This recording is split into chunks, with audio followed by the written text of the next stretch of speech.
إله إلا الله وحده لا شريك له ونشهد أن سيدنا وسندنا وشفيعنا وحبيب ربنا وطبيب قلوبنا ومولانا ومأوانا وملجأنا محمدا المصطفى صلى الله تعالى عليه وسلم. أما بعد فقد قال الله تعالى جل وعلا في كلامه القديم وفرقانه الحميد. سبحان الذي أسرى بعبده ليلا من المسجد الحرام إلى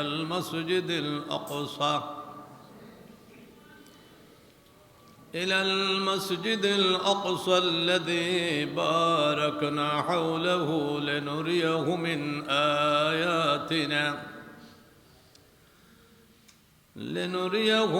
آياتنا إنه هو السميع البصير. صدق الله مولانا العظيم وبلغنا رسوله النبي الحبيب الكريم ونحن على ذلك لمن الشاهدين والشاكرين والحمد لله رب العالمين.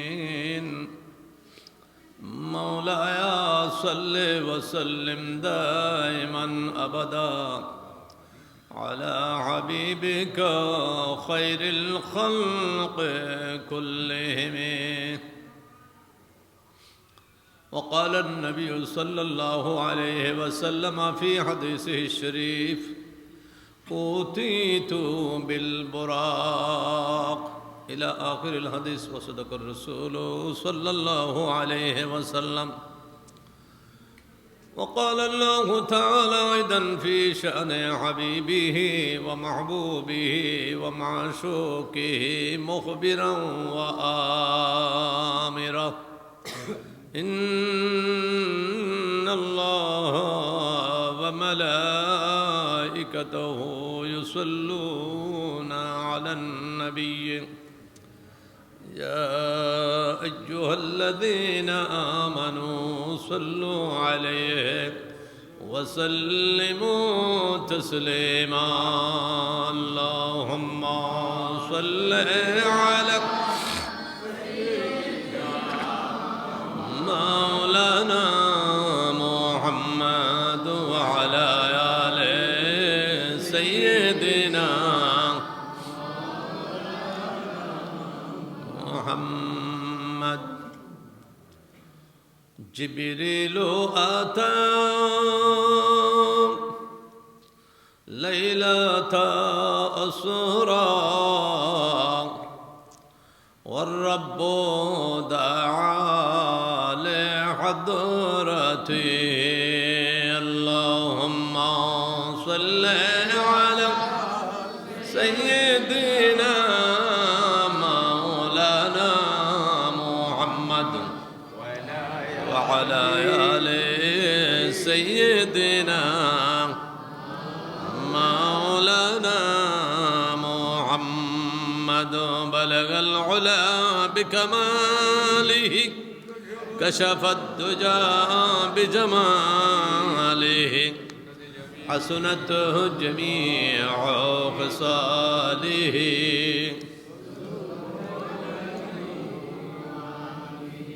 وانصب إلى ذاته ما شئت من شرف وانصب إلى قدره ما شئت من عظم. بلغ العلا بكماله كشف الدجى بجماله حسنت جميع خصاله صلوا عليه وآله فإن فضل رسول الله ليس له حد فيعرب عنه ناطق بفمه بلغ العلا بكماله كشف الدجى بجماله حسنت جميع خصاله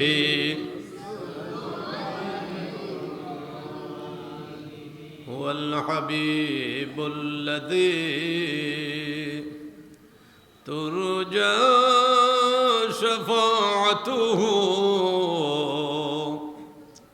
لكل هول من الأهوال مقتحم بلغ العلا بكماله كشف الدجى بجماله حسنت جميع خصاله صلوا عليه وآله صلاة يا رسول الله عليكم سلام يا حبيب الله عليكم حبيب كبرياتم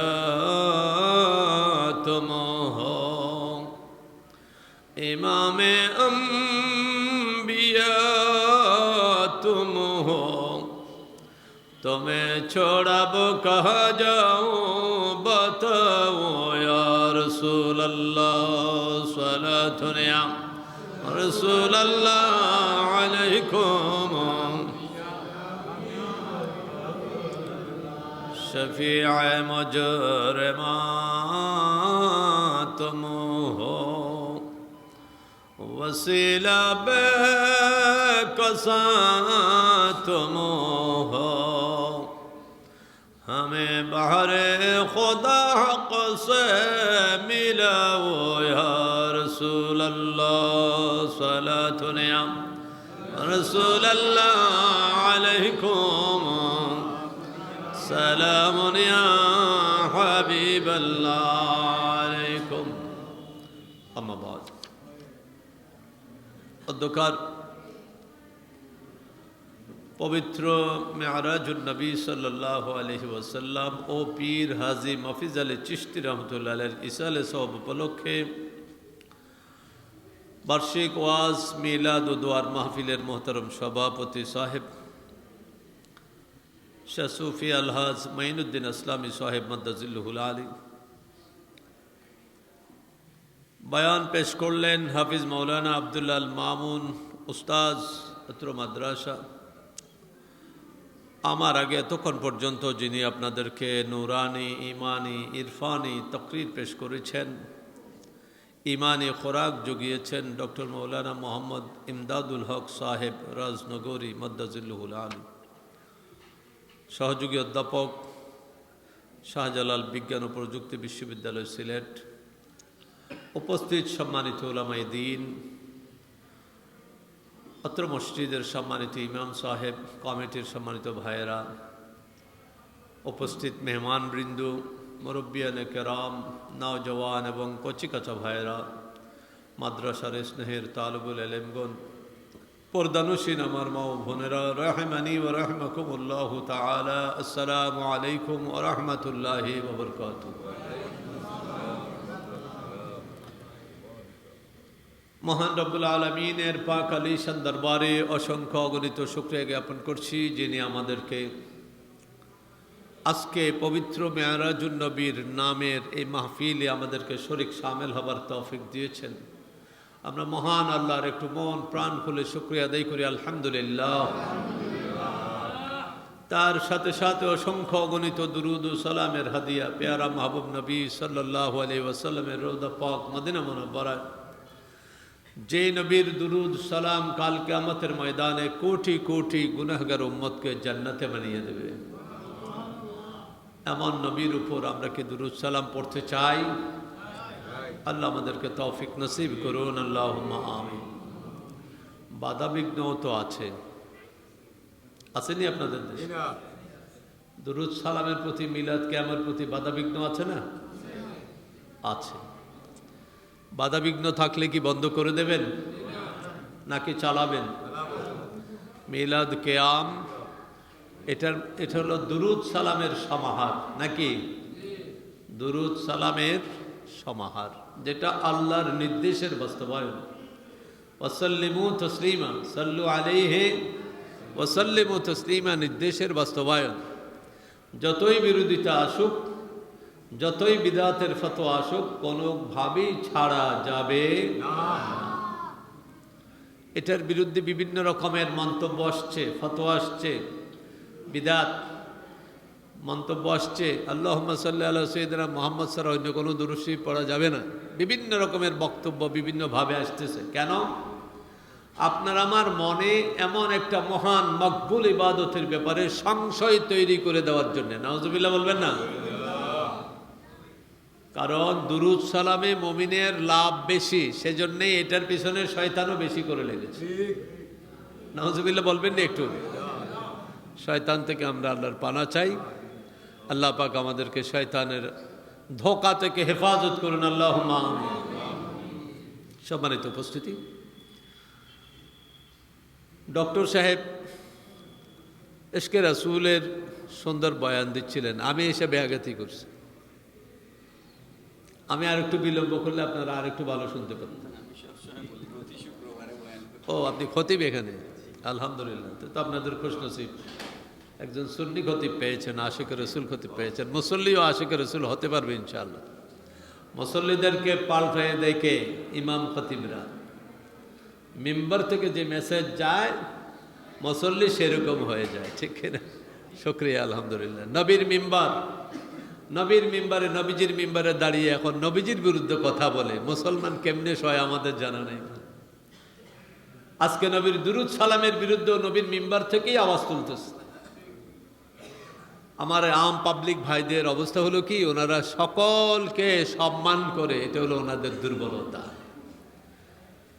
কারা নবীর সম্পর্কিত উম্মত আলেম, নবীর মহাব্বতের আলেম, কারা নবীর দ্রোহী আলেম, আমাদের পাবলিক ভাইরা সেটা তফাৎ করতে পারেন না বিধায় গণহারে সকলকে সম্মান করেন বিধায় তারা বেঁচে গেছে। কথা বুঝাইতে পেরেছি? যদি চিনতে পারতো তাহলে কিন্তু ঠিকই পাকড়াও করে ফেলতো। তো চিনতে পারছে না কেন? আমাদের শিক্ষা ব্যবস্থায় গলদ। আমাদের বেশিরভাগ মানুষ যেখানে পড়াশোনা করে সেখানে ইসলামের শিক্ষা প্রচুর পরিমাণে নাই, যার ফলে ওনারা কিছুই বলতে পারে না।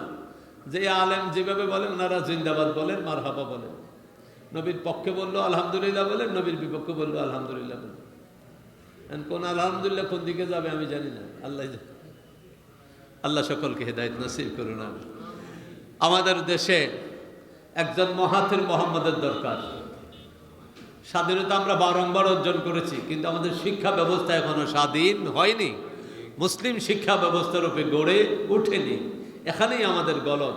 এই জন্যে আমাদের জাতি আজকে মিসগাইডেড হচ্ছে তথাকথিত কিছু আলেমদের দ্বারা। নাউজুবিল্লাহ বলবেন না? এই জন্যে ভাই দেখতে হবে ওয়াজ শোনার আগে এই আলেমের সাথে নবীজির সম্পর্ক ভালো কি না। যার সাথে যার সম্পর্ক ভালো তার কথাই তো প্রভাবিত হবে, নাকি? নবীর সাথে যার সম্পর্ক ভালো তার কথাই আপনারা প্রভাবিত হবেন, আপনাদের দুনিয়াও লাভ, আখিরাতেও লাভ। নবীর সাথে যার সম্পর্ক নাই তার কথায় যদি প্রভাবিত হন, দুনিয়াতেও আপনি ক্ষতিগ্রস্ত হবেন, আখিরাতেও ক্ষতিগ্রস্ত হবেন। কোনো সন্দেহ আছে? পবিত্র মেরাজের মাহফিল, সাথে একজন মহান ওলি হাজী পীর হাজী মফিজ আলী চিশতি রহমতুল্লাহ ইসালে সওয়াব যোগ হয়েছে। আবার এই রজব মাসে খাজা গরিব নওয়াজের ওফাত বার্ষিকী, অনেক কিছুই রজব মাসে সমাহার আছে।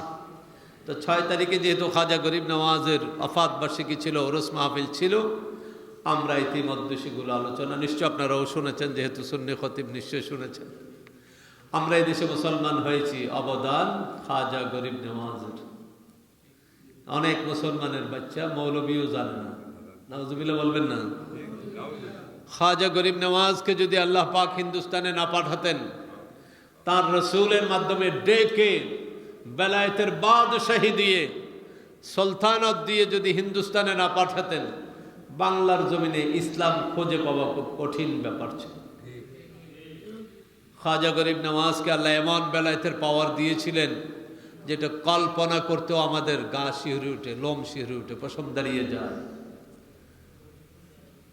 আমরা জানি হযরত নূহ আলাইহিস সালাম, যিনি 950 বছর হায়াত পেয়েছিলেন, উনি আল্লাহর কালেমা পড়াইতে পেরেছেন, দ্বীনের কালেমা পড়াইতে পেরেছেন কতজনকে? 80 জন মাত্র। 80 জন, 950 বছর।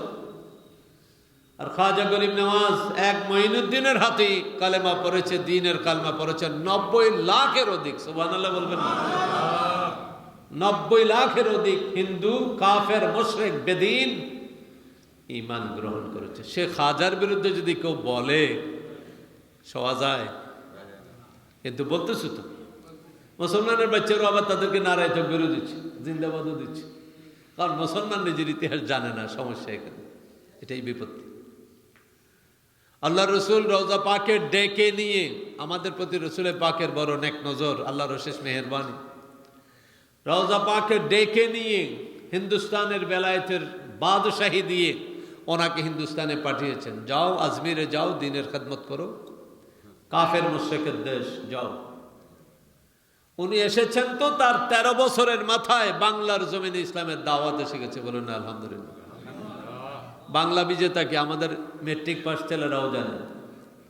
বাংলা বিজেতা, মুসলিম বিজেতাকে ইখতিয়ার উদ্দিন মোহাম্মদ বিন বখতিয়ার খলজি বাংলা বিজয় করেছে। মুসলিম বিজেতা, মুসলিম সৈনিক 1204 খ্রিস্টাব্দে। আর খাজা মঈনুদ্দিন হাসান রাদিয়াল্লাহু আনহুকে আল্লাহ রসুল পাঠিয়েছেন হিন্দুস্তানে 1191-তে। 1191, 1204, কয় বছর হলো? ব্যবধান 13 বছর মাত্র। তো ইনি কে? বখতিয়ার খলজি কে?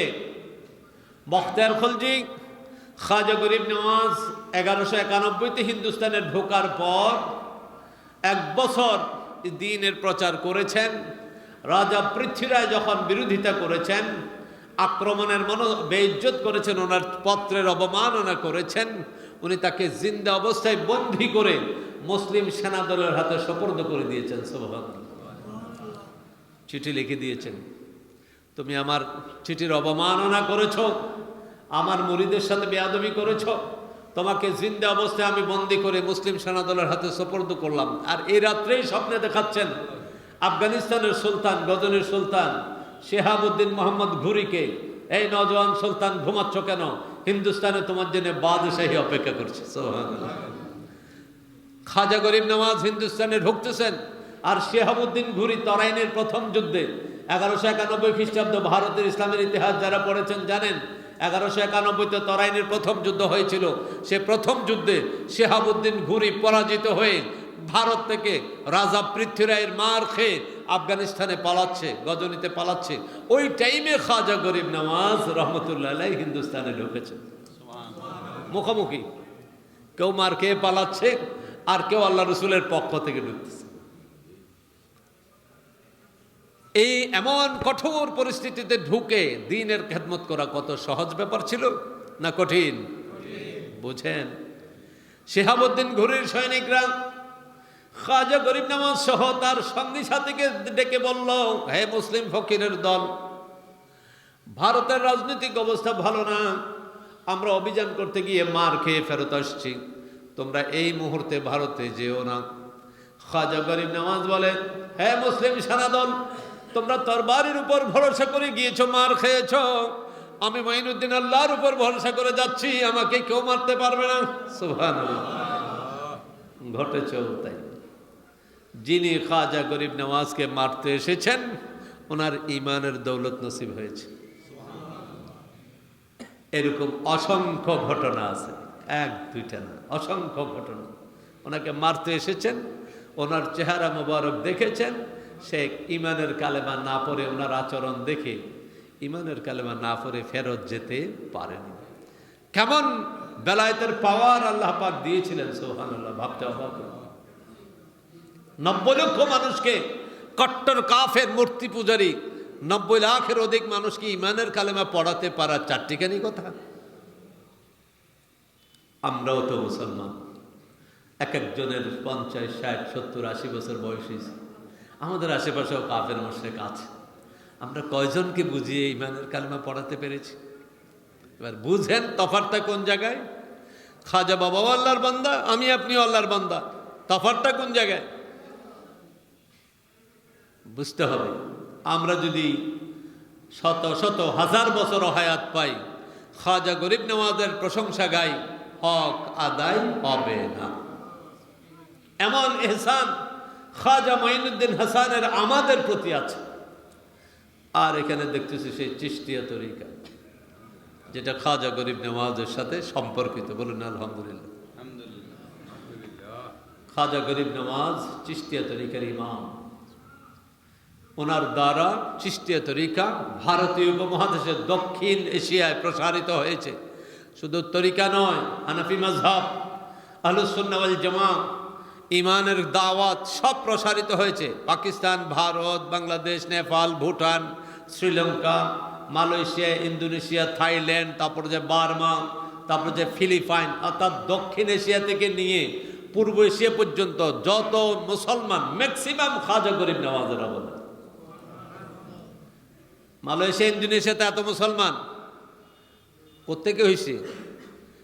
হিন্দুস্তান থেকে খাজা গরিব নওয়াজের মুসলমান করা সে মানুষ থেকে 8 জন আল্লাহর বলি ওইদিকে গিয়েছিলেন দ্বীনের প্রচারে। এদের মাধ্যমে মালয়েশিয়া, ইন্দোনেশিয়া মুসলমান হয়েছে। বলুন না সুবহানাল্লাহ। আমরা খাজা গরিব নওয়াজের পক্ষে কথা বলবো না বিপক্ষে কথা বলবো? দেখেন, পক্ষে বইলেও জিন্দাবাদ কইবেন, আবার বিপক্ষে কইলেও জিন্দাবাদ কইয়েন না। তখন কিন্তু একটু রুখে দাঁড়াইয়েন যে হুজুর ইসলাম কেমনে ভাইছেন, একটু আমার ইতিহাসটা কন, জানেননি? ইতিহাস, কোরআন বুঝতে ইতিহাসও লাগে, হাদিস বুঝতে ইতিহাসও লাগে। শুধু কোরআন হাদিস পরে কোরআন হাদিস বোঝা যায় না। কোরআন হাদিস পরিপূর্ণরূপে বুঝতে হলে কেউ বলছে 18 প্রকার এলেম, কেউ বলেছেন 27 প্রকারের এলেম, বিভিন্ন প্রকারের এলেম লাগে, জানা লাগে, তাইলে কোরআন সুন্নাহ পরিপূর্ণরূপে বুঝবে, নাইলে বুঝবে না। এত সোজা না, কঠিন আছে। খালি মাদ্রাসায় কয়েকদিন পড়লেই যে একবারে কোরআন হাদিস পাকাপোক্ত বুঝে ফেলবে, ভুল কথা। আল্লাহ আমাদেরকে পরিপূর্ণরূপে আল্লাহর ওলিরা যেভাবে ইসলামের মেসেজ আমাদেরকে দিয়েছে, আমরা যেন সেই মেসেজটুকু অর্জন করে আমাদের মুসলমান ভাইদের কাছে, মুমিন ভাইদের কাছে তাদের ঈমান রক্ষার্থে আমরা যেন জায়গায় জায়গায় বাংলার আনাচে কানাচে ছড়িয়ে দিতে পারি। আল্লাহ আমাদের সকলকে, আমাদের ডক্টর সাহেবকে সহ সকলকে তৌফিক নসিব করুন। আমরা দেখি অনলাইনে সিলেট অঞ্চলে আমাদের ডক্টর সাহেব খেদমত করতেছেন, অনেক মনটা ভরে যায় যখন দেখি কোনো সুন্নি আলেম খেদমত করতেছে, দ্বীনের লাইনে এসেছে। আমরা কপাল পড়া, আমাদের অনেক সুন্নি আলেম দ্বীনের লাইনে আসতে চায় না, দুনিয়ার লাইনে চলে যায়। এটাও কিন্তু আমাদের সুন্নিয়তের কোণঠাসা হওয়ার অন্যতম কারণ। কারণ আলিয়া মাদ্রাসা পড়লে তো তাদের জন্য গোটা দুনিয়াটা খোলা, যে কোনো দিকে যেতে পারে, কোনো দিকে আর বাধা নেই, সব দিকে তারা দৌড়াইতে পারে। এটাই বিপত্তি। এখন বহু সুন্নি যোগ্য আলেমরা দ্বীনি লাইনে না এসে দুনিয়ার লাইনে চলে গেছে, যেটা সুন্নিয়তের জন্য প্রভূত ক্ষতি বয়ে এনেছে। আল্লাহ সকল তালেবুল ইলমদেরকে প্রকৃত আলেম হয়ে দ্বীনের খেদমতে থাকার তৌফিক নসিব করুন, আমিন। এটা আল্লাহর রহমত লাগে, মা বাবার দোয়া লাগে, ওস্তাদের দোয়া লাগে, অলি আল্লাহদের নেক নজর লাগে। শুধু আলেম হলেই দ্বীনের খেদমতে আসতে পারে না, বহু কিছু লাগে। একটা মানুষ সফল হতে অনেক সাইডের অনেক কিছু মিললে, যোগ হলে সফল হতে পারে, নাইলে পারে না। যেটা বাস্তবতা, এ অল্প হায়াতে আল্লাহ যা দেখাইছে বাস্তবতা এটাই প্রমাণ পাইল। সব কিছু অ্যাডজাস্ট হলে, যোগ হলে, প্লাস হলে আল্লাহর কবুলিয়ত পাওয়া যায়, নইলে পাওয়া যায় না। তো ভাইরা আমার, আপনাদের ছেলেদেরকে, সন্তানদেরকে দ্বীনি মাদ্রাসায়, সুন্নি মাদ্রাসায় পড়াবেন। কারণ ইসলামের মূল বাণী হলো, মূল পথই হলো আহলুস সুন্নাহ ওয়াল জামাত। আজকে সেখান থেকে আরো 72 দল বেরিয়ে গেছে। আমাদের দেশেও বহু দল কিলবিল করছে। আল্লাহ রসুল আজ থেকে 1450 বছর আগে আমাদেরকে একেবারে জ্যামিতির মতো জমিনের মধ্যে অঙ্কন করে দেখিয়েছেন যে 72 ফেরকা, বাতিল ফেরকা কিভাবে হবে। একেবারে ওনার লাঠি মুবারক দিয়ে জমিনের মধ্যে একবারে কি বলে জ্যামিতি, আমাদের বাচ্চারা জ্যামিতি আঁকে না, একবারে জ্যামিতির মতো আঁকা দেখাই দিয়েছেন। হাদিসে পাকের মধ্যে এসেছেন আল্লাহ রসুল সাহাবা ইকরাম বলতেছেন, খাত্তালানা রাসূলুল্লাহ সাল্লাল্লাহু আলাইহি ওয়াসাল্লাম খাত্তান। সাহাবা ইকরামের ইরশাদ করেন, আল্লাহর রসুল ওনার লাঠি মোবারক দ্বারা আমাদের জন্য জমিনের মধ্যে সোজা একটা দাগ টানলেন। এরপর বললেন, হাযা সাবিলুল্লাহ, সুবহানাল্লাহ, এটা আল্লাহর রাস্তা। সোজা দাগ টেনে বললেন, এটা আল্লাহর রাস্তা। সুম্মা খাত্তা আন ইয়ামিনিহি ওয়া আন শিমালিহি খুতুতা, সোজা যে দাগটা টানলেন ওইটার ডানে বামে আরো কতগুলো দাগ টানলেন।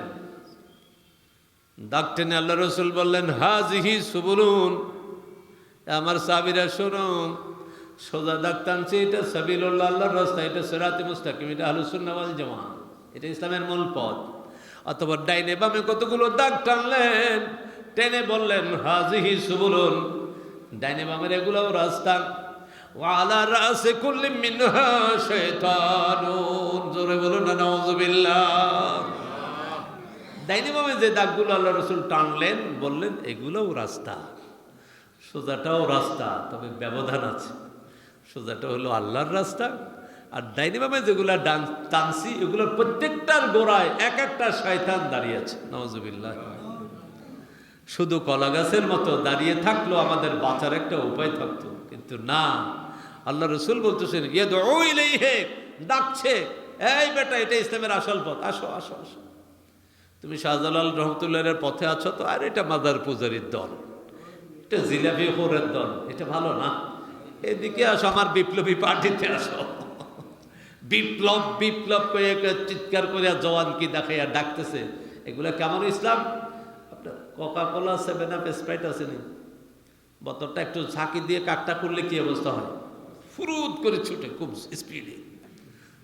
আসলে এটা কিন্তু তার মূল স্পিড নয়, এটা এক্সট্রা শক্তি যোগ হয়েছে, সেই জন্যে ওই যেগুলা বেশি স্পিড দেখায় শয়তানি শক্তি যোগ হয়েছে, নাউজুবিল্লাহ বলবেন না। কোকা কোলা স্প্রাইটের মতো এক্সট্রা শয়তানি শক্তি যোগ হয়েছে, সেই জন্যে আসল রাস্তাকে নকল মনে করে, নকল রাস্তাকে আসল মনে করে, নাউজুবিল্লাহ বলবেন না। আল্লাহ রসুল এইভাবে ক্লিয়ার বলে দেওয়ার পরেও আমাদের বিভ্রান্ত হওয়ার কোনো সুযোগ থাকার কথা নয়। সুতরাং আমাদের আহলুস সুন্নাহ ওয়াল জামাতের যত ওলামা পীর মাশায়েখ আছে, সিলেট আসলে আমার খুবই খারাপ লাগে। আল্লাহর ওলির মহব্বতে আসি, কিন্তু আল্লাহর ওলির যে জায়গাগুলো আছে সবগুলোতে ওলি বিরোধীরা আস্তানা বেড়ে বসে আছে। তো আমাদের সিলেটের পীর মাশায়েখ ওলামায়ে কেরাম এই 100, 200, 300 বছর করলেনটা কি? 700 বছর শাহজালাল রহমতুল্লাহ এসছেন, 700 বছর সুন্নি ছাড়া তো দেশে কিচ্ছু ছিল না। আহলুস সুন্নাহ দিয়ে ইসলামের দেশে শুরু, শরীয়ত তরিকত দিয়ে দেশে ইসলাম শুরু, হানাফি মাযহাব দিয়ে দেশে ইসলাম শুরু। এখন তো সিলেটের মসজিদে মনে হয় আমিন জোরে বলে, কি বলে না? হ্যাঁ, সুতরাং বোঝা গেল আমাদের শ্রমের অভাব আছে। আমাদের পূর্বপুরুষরা যথাযথ নজর দিলে, আমাদের আউলিয়া কেরাম অনেক কষ্ট করেছেন, তবে দ্বীনি প্রতিষ্ঠানের দিকে যদি একটু নজর দিতেন, শাহজালাল রহমতুল্লাহ মাদ্রাসার সামনে যদি একটা আলিয়া সুন্নি মাদ্রাসা হতো, শাহ পরান রহমতুল্লাহের সামনে যদি একটা সুন্নি আকিদার আলিয়া মাদ্রাসা হতো, তাইলে তো আজকে সেখান থেকে বাতিল ছড়াতো না। আজকে সেইখান থেকে আমরা দেখতে পাচ্ছি কি, শুধু বিদাতের ফতোয়া ছড়াচ্ছে, শুধু বেদাত, নাউজুবিল্লাহ বলবেন না। বেদাত বলতে বলতে মানুষের কাছে বেদাতটাকে এমন বানিয়ে রেখেছে, মনে হয় যেন বেদাতটা মনে হয় কবিরে গুনার চাইতে মহাপাপ। হাকিকতে বেদাত 5 প্রকার। বেদাত কয় প্রকার? 5 প্রকারের মধ্যে 4 প্রকারে হলো ইসলামের পক্ষে। তো বেদাত ভালো না খারাপ? আমি তো দেখি ভালো। 4 প্রকারে ইসলামের পক্ষে, খালি 1 প্রকার বেদাত ফিল আকিদা, আকিদার মধ্যে বেদাত করা, এটা হারাম, এটা ইসলামের বিরুদ্ধে, কিন্তু এটা তাদের মধ্যে আবার বেশি। নাউজুবিল্লাহ বলবেন না।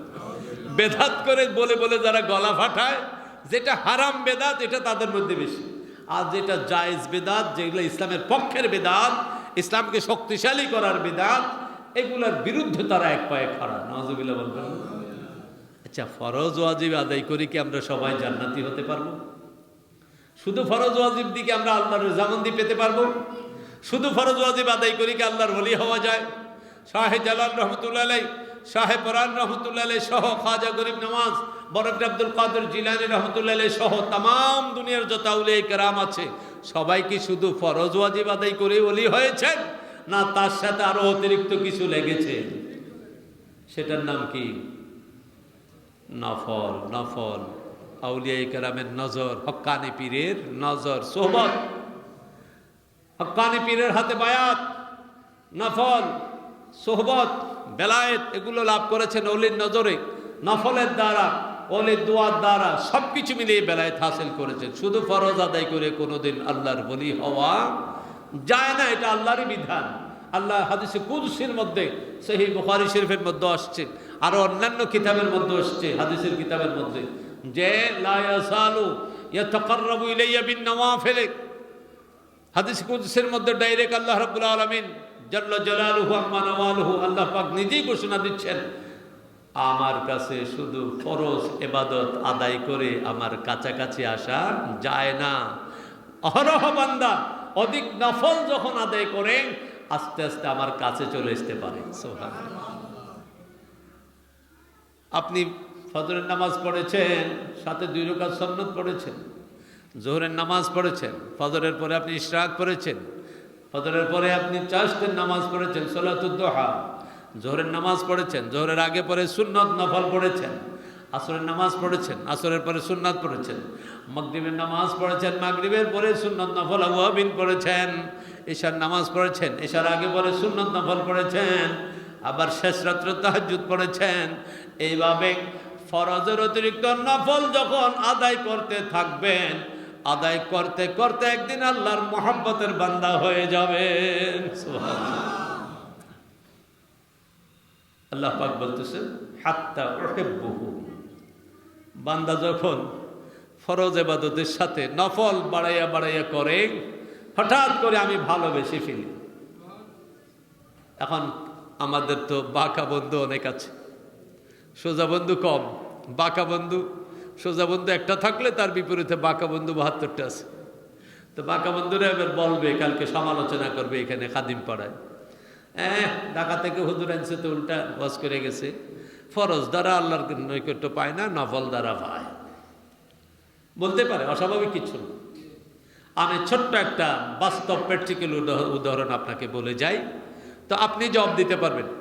এবং আমি এটা অনেক জায়গায় বলিও যে সুন্নি আমাদের পাবলিক যারা আছে, এরা যদি আমাদের ডক্টর সাহেবের মতো যারা সুন্নিয়তের খেদমত করে, এদের ওয়াজ যদি মাথায় আটকাই রাখতে পারে ক্যাসেটের মতো, বাতিলপন্থী কোনো আল্লামাও তাদের সাথে, পাবলিকের সাথেই পারবে না। সুন্নি আলেমের তো দরকারই নেই, পাবলিকের সাথেই পারবে না।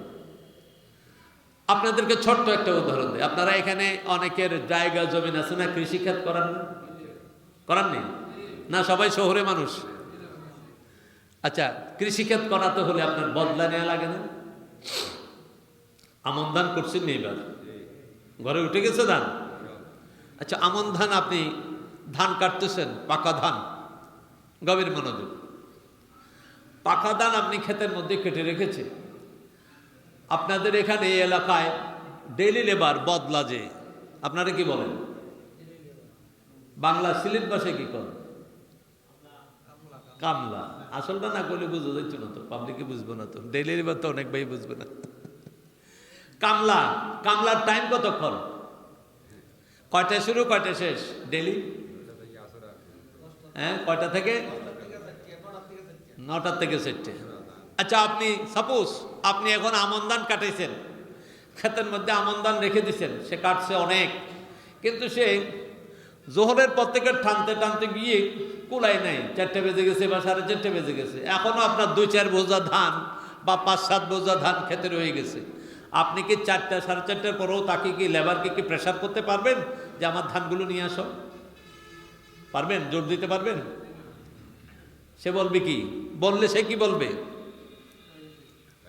ঘরে দেখাবে টাইম শেষ, কালকেও আনা যাবে।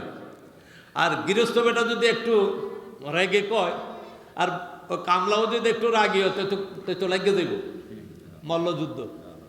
কি লাগে না এরকম? মল্লযুদ্ধ লেগে যাবে। আচ্ছা, পক্ষান্তরে এটা হলো তার ফরজ ডিউটি। আপনি তাকে দৈনিক টাকা দিবেন, সে 9টা থেকে 4টা বা 4:30 পর্যন্ত কাজ করবে, এটা হলো তার ফরজ ডিউটি, টাকার বিনিময়ে। আর সে যদি বলে হ্যাঁ রে আমার পাকা দান বলে তো আমি খেতে রেখে আসতাম না, মালিক বলতে হবে কেন? আমার নিজের জিনিস হলে যেভাবে করতাম, আমি ধানের ভোজাগুলো আমার একটু শ্রম হবে, এই তো, আর তো ক্ষতি হবে না, আর্থিক তো কোনো ক্ষতি হবে না, আমি ধানের ভোজাগুলো মালিকের বাড়িতে এনে দেই। আপনারা কি বেজার হবেন? না, বেজার হবেন মানে খুশি হবেন। আচ্ছা, এই বদলাটা এইভাবে নিজের কাজের মতো করে যে বদলাটা কাজ করলো, সে 1 সপ্তাহ বা 2 দিন 5 দিন 10 দিন আপনার কাজ করলো, সে যাওয়ার সময় কি আপনি শুধু তার দিনের হিসাব করে দিনের দৈনিক টাকাটা দেবেন, না কিছু এক্সট্রাও দেবেন? কেন এক্সট্রা কেন দেবেন? এটাই বেলায় এক্সট্রা যে দিছেন, এটাই মহব্বত, এটাই বেলায়।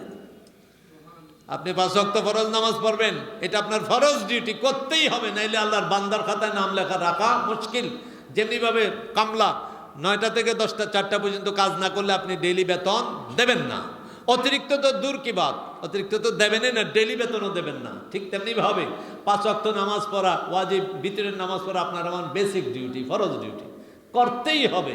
এই যে আপনি একটু অতিরিক্ত নিজের মতো করে কাজ করিয়া, অতিরিক্ত কাজ করিয়া আপনার মন জোগাই ফেলেছে, যাওয়ার সময় যে আপনি ভালোবেসে যে একটু বেশি টাকা দিচ্ছেন, এই আল্লাহও যখন অতিরিক্ত কাজ দেখবে আপনার, ভালোবেসে আপনাকে বেলায় দেবেন। বলুন না সুবহানাল্লাহ। এইভাবে আল্লাহর বান্দা থেকে বন্ধু হওয়া যায়। আমি কি বুঝাইতে পারছি? আল্লাহর বান্দা থেকে বন্ধু কিভাবে হওয়া যায় বুঝছেন তো? শুধু ফরজ ইবাদত করে আল্লাহর বান্দা থেকে বন্ধু হওয়া যায় না। বান্দা থাকা যায় কিন্তু বন্ধু হওয়া যায় না। বান্দার বন্ধু এক কথা নয়। আপনার আশেপাশে অনেক প্রতিবেশী আছে, সবাই কিন্তু আপনার বন্ধু না। কারোর সাথে আছে শুধু দেখলে সালাম বিনিময় এতটুকু, কেমন আছেন এতটুকু।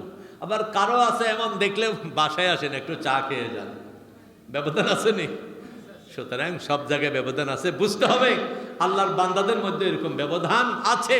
আল্লাহর সাথে যার সম্পর্ক ভালো, আউলিয়া কেরামের সাথে, নবীজির সাথে যার সম্পর্ক ভালো, সে এইভাবেই এগিয়ে যায় বেলায়েতের পথে। বলুন না আলহামদুলিল্লাহ। আল্লাহুম্মা সাল্লি আলা সাইয়্যিদিনা মাওলানা মুহাম্মদ ওয়া আলা আলি সাইয়্যিদিনা মুহাম্মদ। ভাইরা আমার, মুরব্বিরা আমার, মেরাজুন নবী সাল্লাল্লাহু আলাইহি ওয়াসাল্লাম, আমি এসে হাজত সারাই ওযু করতে করতে যতটুকু শুনছি, হুজুর মেরাজের উপরে কিছু কথা বলেছেন। আলহামদুলিল্লাহ। মেরাজ এটা আমার নবীর জন্য পুরস্কার কিনা, সম্মান কিনা? কিন্তু আজকে অনেক আল্লাহর বান্দা মেরাজের মাস গেলেও মেরাজের আলোচনা করতে চায় না। নাউজুবিল্লাহ বলবেন না? এই জাতীয় লোক নবীর সম্মান লাভে যে খুশি হতে পারলো না, তাকে কি নবীর উম্মত বলা যায়? কোনোদিন না। খাজা গরিব নওয়াজের 6 তারিখে ওনার উরুস শরীফ গিয়েছেন। অনেক বাংলাদেশের হাজার হাজার মসজিদ আছে যারা খাজার আলোচনা করেন, না করুক তাতেও আপত্তি ছিল না। ঢাকাতে আমি আমার পাশের আমি যেখানে জুমা পড়াই, মাদারটেক বাজার, এর পাশে বনশ্রীতে একটা মসজিদে আমার এক মুসল্লি এসে আমারে অভিযোগ দিল, 6 রজবের পরবর্তী শুক্রবারে আমাকে বলল, হুজুর আমি মনে চাইছি ওই মসজিদ থেকে জুমা না পড়ে বেরিয়ে যাই। এখানে আমার মাদারটেকে বাসা ছিল, আমার বাচ্চাদের পড়াশোনার কারণে বনশ্রী স্কুলের কাছে বাসা নিয়েছি। ওই মসজিদের খতিব বলছে যে রজব মাস আসছে না, 6 তারিখে অনেকে দেখবেন পাগলামি করবে, 6 তারিখে পাগলামি করবে। এইভাবে কতক্ষণ বিরুদ্ধে বইলা লাস্টে বলতেছে 6 তারিখে যদি খাজা গরিব, খাজা বাবা, খাজাকে নিয়ে, বাবা তো বলবো না, খাজাকে নিয়ে যদি কেউ পাগলামি করে প্রতিরোধ করবেন। নাউজুবিল্লাহ বলবেন না? তো সে মসজিদেও তো শত শত মুসল্লি ছিল, কেউ প্রতিবাদ করেছে? এই হলো আমাদের ইমানের নমুনা, এই হলো আমরা সুন্নি মুসলমান, এই হলো আমাদের ইমানের নমুনা। কেন? ওই গোড়ায় গলত, শিক্ষা ব্যবস্থায় গলত। খাজা কি জিনিস আমি বুঝতে পারিনি, ইসলাম আমি কেমনে পেলাম, কার উসিলায় পেলাম বুঝতে পারিনি, এই জন্য খাজার মর্যাদাও আমি বুঝতে পারিনি। ঠিক আছে, খাজার বিরুদ্ধে কইল আমার গায়ে ক্রিয়া প্রতিক্রিয়া আসে না। আমি যদি মুসলমান হয়ে থাকি, আমরা যদি মুসলমান হয়ে থাকি, কেউ যদি খাজার বিরুদ্ধে বলে তৎক্ষণাৎ দাঁড়িয়ে প্রতিবাদ করা উচিত। হুজুর আপনার এই আবল তাবল কথা বন্ধ করেন, আপনি ইতিহাস জানেন না, বাংলাদেশে ইসলাম খাজার উসিলায় এসেছে। ঠিক না বেটি? আপনাদেরকে তো আমি একেবারে সন বইলা ডেট সহ সম সহ বললে একেবারে ডাইরেক্ট বলে দিলাম, খাজা গরিব নওয়াজের আসার 13 বছরের মাথায় বাংলার জমিনে ইসলামের দাওয়াত এসেছে, রাজনৈতিকভাবে ইসলামী হুকুমত কায়েম হয়ে গেছে। বলুন আলহামদুলিল্লাহ। আজকে বাংলাদেশে আমরা কত পার্সেন্ট মুসলমান? 85%। আরে মানুষে কো 92, আপনি কোন 85? কমাইলে কেমন? মানুষে কো 91, 92, আপনি কোন 85? ইসলাম কি সামনে যাচ্ছে না পিছনে যাচ্ছে তাও তো বুঝি না বাংলার ইসলাম। কেউ কে 91, কেউ কে 92, যাক সব বাদ দিয়ে 90 ধরলাম, তবে ভাষা সে আর কইেন না বললো। আচ্ছা, বখতিয়ার খলজি 1204 খ্রিস্টাব্দে যখন বাংলার জমিনে ইসলাম কায়েম করেছিলেন, ইসলামী হুকুমত রাষ্ট্রীয়ভাবে কায়েম করেছিলেন, তখন কয় পার্সেন্ট মুসলমান ছিল? এবার একটু মাপেন তো, তুলনা করেন তো। বখতিয়ার খলজিও ইমানদার ছিল, আমরা 92% মুসলমান ও ইমানদার। বখতিয়ার খলজি এই কাফেরদের উপরে ইসলামী হুকুমত কায়েম করতে সক্ষম হয়েছেন। মর্দে মুজাহিদ কেমন ইমানি বলিয়ান ছিলেন, সুবহানাল্লাহ। আর আমরা 92% এখনো কি পেরেছি? আদৌ কি আরো 50 বছরও কি পারবো? জানি না, আল্লাহ মালুম, আল্লাহু ওয়া রাসূলুহু আলাম। কেন পারছি না? এদেশে ইসলামী হুকুমত কেন হচ্ছে না? 92% মুসলমানের দেশ। আমি এক কথাই বলবো, আলেমদের কারণে হচ্ছে না। একটি মাত্র কারণ, আলেমদের কারণে হচ্ছে না। সেখানে আমিও একজন আছি দোষী। আলেমরা যদি আজ 1400-1450 বছর চলে আসে ইসলামের মূল থিমগুলো ঠিক রেখা, নিজেদের মধ্যে যে ফেরকা বাজি আছে, বিভ্রান্তি আছে, বৈশা, এগুলো ঠিক করে যদি এক জায়গায় আসতো, মানুষকে আর মার্কার পিছনে দৌড়াইতো মোটেও না। আমি তো চ্যালেঞ্জ দিয়ে বলতে পারি, এখনো যদি এই 12 তারিখ নির্বাচন ফেব্রুয়ারির, এখনো যদি আলেম ওলামা বৈশা বলে যে আমরা আমাদের শাখা প্রশাখাগত বেদাত ফতোয়া দেওয়া, উল্টা ফুল্টা এক দল আরেক দলের বিরুদ্ধে কুচ্ছা গাওয়া, মনগড়া কথা বলা, দলিলের বাইরে কথা বলা, এগুলো আমরা বন্ধ করে দিলাম, আমরা এক জায়গায় আসলাম, এই দেশে আমরা ইসলামী হুকুমত চাই, আমি তো মনে করি কোনো রাজনৈতিক দল আলেমদের সাথে পারবে না। দোয়া করেন আল্লাহ যেন আলেমদেরকে সকল ভেদাভেদ ভুলে গিয়ে সহি আকীদার আলোকে এক জায়গায় আসার তৌফিক দেন। আল্লাহুম্মা আমিন। আসবে না তো জানি, কিন্তু প্রচেষ্টা করতে দোষ নাই, দোয়া করতেও দোষ নাই। দোয়া করলে আল্লাহ কবুল করতেও পারে, বলা যায় না। তো খাজা গরিব নওয়াজ রহমতুল্লাহর কথা বলতেছিলাম যে উনি 1191 খ্রিস্টাব্দে তরাইনের প্রথম যুদ্ধে মুসলমান সেনাবাহিনী মার খেয়ে হিন্দুস্তান ত্যাগ করে আফগানিস্তান চলে যাচ্ছে। তখন বর্তমান পাকিস্তান কিন্তু তখন হিন্দুস্তান আফগানিস্তান পাশাপাশি সীমান্ত, পাশাপাশি রাষ্ট্র। পাকিস্তানের পশ্চিমে আফগানিস্তান। ভারত থেকে মার খেয়ে আফগানিস্তান পালাচ্ছে, আর খাজা গরিব নওয়াজ রহমতুল্লাহ আলাইহি হিন্দুস্তানে ঢুকতেছেন। আসলেন, পরের বছর স্বপ্নে দেখালেন তুমি হিন্দুস্তানে আসো। উনি আসলেন। 1192-তে তরাইনের দ্বিতীয় যুদ্ধ হলো। তরাইনের দ্বিতীয় যুদ্ধে শেহাবুদ্দিন ঘুরি আগে এসেছিলেন নিজ ইচ্ছায়, এবার এসেছেন আল্লাহর ওলি খাজা মঈনুদ্দিনের ইচ্ছায়। সুবহানাল্লাহ। এবার তাকে পরাজয় করে কে আছে? এবার পারল না। রাজা পৃথ্বীরায় পরাজিত হলো, মারা গেল। শেহাবুদ্দিন ঘুরি গোটা ভারত বিজয় শুরু করে দিলেন। সুবহানাল্লাহ। উনি আয়েশা খাজা গরিব নওয়াজকে খুঁজে বের করলেন, এই শায়েখটা কই, যিনি আমাকে স্বপ্নে দেখালেন নুরানি চেহারার এই বুজুর্গ ব্যক্তি কই? ওনাকে খুঁজে বের করে আজমিরে ওনার কদমে লুটিয়ে পড়লেন। আল্লাহর ওলিদের আগে স্বভাব ছিল, মর্যাদা ছিল এমন, রাজা বাদশাহ মন্ত্রীরা ওলির কদমে ঝুঁকে পড়তো, দোয়া নিয়ে রাষ্ট্র চালাইতো ইসলাম মোতাবেক। আর এখন তো কোথায় মুসলমান, কোথায় আল্লাহর ওলি, খবর নেই। নাউজুবিল্লাহি মিন যালিক। এজন্য আজকে মুসলমানের অধপতন। আল্লাহর সাথে যাদের সংযোগ আছে, আমাদের তাদের সাথে সংযোগ নাই, এখানেই সমস্যা। তবে রাজনৈতিক স্বার্থসিদ্ধির জন্য আমরা অনেকেই বাহ্যিক সংযোগ দেখাতে চেষ্টা করি। নির্বাচন আসলে বাবা শাহজালালের দরবারে জিয়ারতের মাধ্যমে অনেকে শুরু করার চেষ্টা করি ক্ষমতাটা লাভের জন্যে। ক্ষমতাটা পেয়ে গেছি, এরপরে আর শাহজালালের আদর্শ আর খেয়াল থাকে না। নির্বাচনী বৈতরণী পার হয়ে গেছি, আর শাহজালাল বাবার আদর্শ, ইসলামের আদর্শের কথা আর জেহেনে, মনে, খেয়ালে, ধ্যানে আসে না। এটাই হলো বড় সমস্যা। শেহাবুদ্দিন ঘুরি ভারত বিজয় করলেন। শেহাবুদ্দিন ঘুরি খাজা গরিব নওয়াজের হাতে মুরিদ হলেন। আর খাজা গরিব নওয়াজ রহমতুল্লাহ বললেন, আমি তরিকতের মাধ্যমে দ্বীনের খেদমত করছি, তুমি শেহাবুদ্দিন রাষ্ট্রীয়ভাবে দ্বীনকে কায়েম করো। সুবহানাল্লাহ! কেমন মতৈক্য, কেমন সংযোগ! একজন তরিকতের খেদমত করছে, আর একজনকে দায়িত্ব দিচ্ছে, তুমি কি করো, শরীয়তের ব্যবস্থা, রাষ্ট্রীয় কাঠামোতে ব্যবস্থা করো। উনি হুবহু সেরকমই করলেন। সেই শেহাবুদ্দিন ঘুরির একজন সেনাপতি হলেন তুর্কি গোলাম ইখতিয়ার উদ্দিন মোহাম্মদ বিন বখতিয়ার খলজি। বলুন না সুবহানাল্লাহ!